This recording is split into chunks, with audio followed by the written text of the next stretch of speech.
Welcome to our channel, where we dive into the most chilling and mysterious stories. Tonight we're venturing into the eerie world of abandoned places, those forgotten corners of the world that seem to whisper tales of terror long after they've been deserted. We've collected 3 terrifying encounters from those who dared to explore abandoned zoos at night.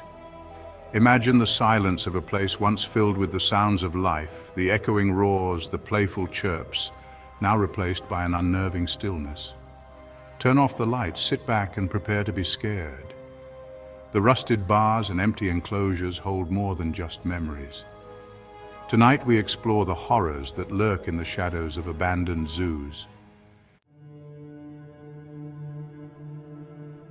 Our first story takes us to the decaying heart of the old city zoo, a sprawling complex reclaimed by nature and shrouded in unsettling rumors.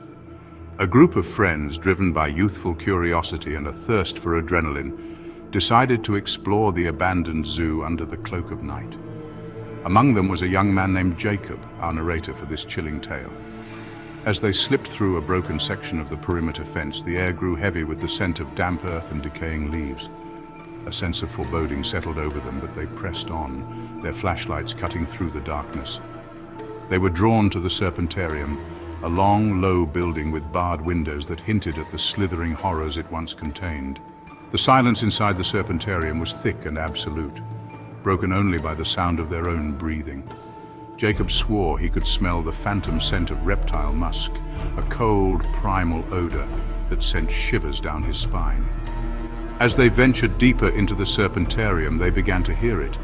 A faint scratching sound like claws dragging across concrete. It seemed to be coming from the end of the hallway where the shadows were deepest. One of the friends, a boisterous young woman named Sarah, tried to laugh it off, suggesting it was just rats. But her laughter was strained, her eyes darting nervously in the darkness. The scratching grew louder, more insistent. Jacob's heart pounded in his chest as they cautiously approached the source of the sound. He raised his flashlight, its beam cutting through the oppressive darkness. For a split second, he thought he saw something move in the shadows, a flicker of movement too quick to make out. He froze, holding his breath, but the movement was gone.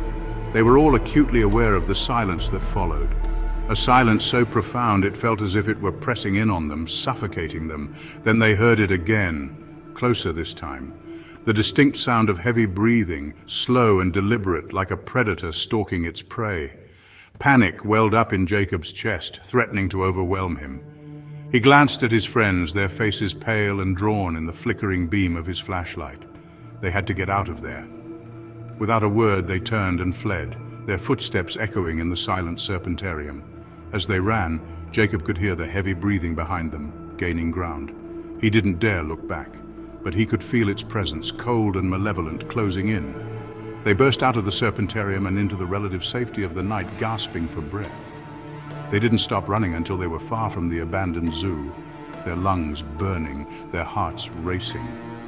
As they caught their breath, Jacob swore he could still hear the faint scratching sound in the distance, a chilling reminder of the horrors that lurked within the abandoned zoo. He knew then that some places were best left undisturbed, their secrets buried beneath layers of decay and whispered rumors. Our next story takes us deeper into the heart of the abandoned zoo, to the once majestic gorilla enclosure. It's a place where legend has it the alpha male, a silverback named Kong, died under mysterious circumstances, his roars silenced forever. 2 friends, Emily and Jessica, drawn by the allure of the unknown, decided to explore this forsaken area. Emily, a budding photographer, was captivated by the decay and beauty she found in forgotten places. Jessica, while initially hesitant, couldn't resist the thrill of the adventure. The gorilla enclosure was a somber sight. The air hung heavy with the memory of past strength and the silence of its absence. The once sturdy climbing structures were now covered in rust and vines, the artificial rock formations crumbling under the weight of time.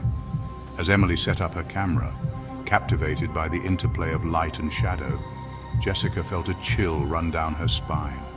She couldn't shake off the feeling of being watched, her eyes constantly drawn to the darkest corners of the enclosure. Emily, lost in her art, didn't notice Jessica's growing unease. She snapped photos of the dilapidated structures, the peeling paint, the overgrown weeds pushing through the cracks in the concrete. Suddenly, Jessica grabbed her arm, her eyes wide with terror. "Emily, there's something there," she whispered, her voice trembling. Emily, startled, turned to follow Jessica's gaze. There, in the back of the enclosure, in the shadows of the dilapidated observation hut, stood a figure. It was tall and imposing, its outline barely visible in the darkness.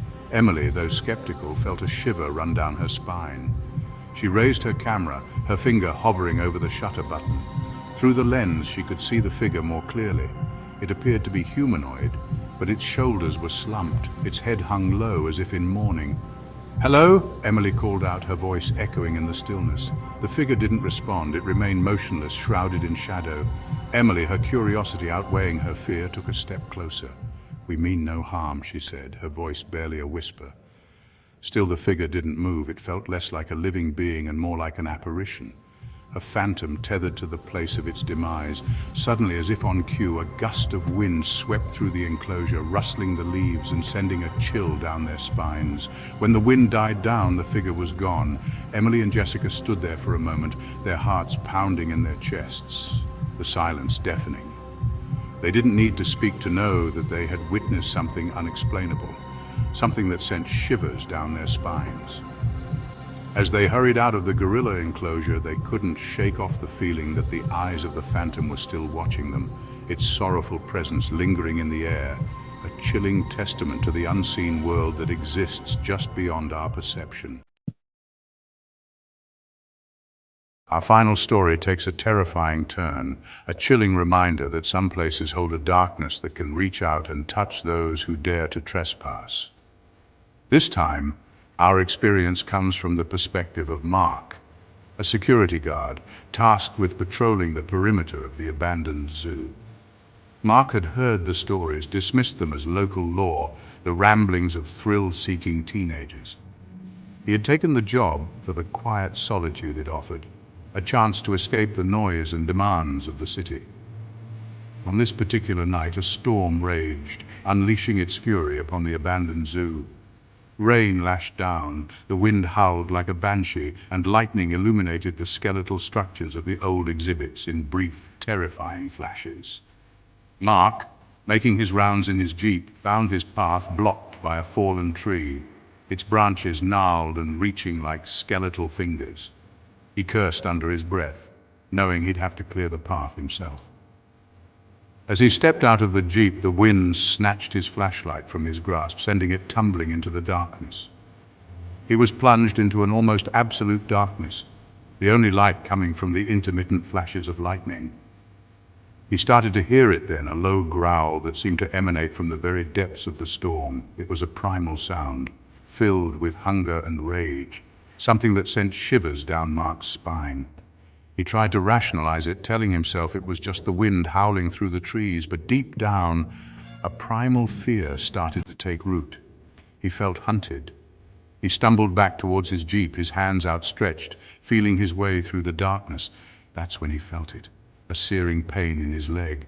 He cried out, falling back against the jeep, his hand instinctively reaching for the wound. He felt something wet and warm against his fingers.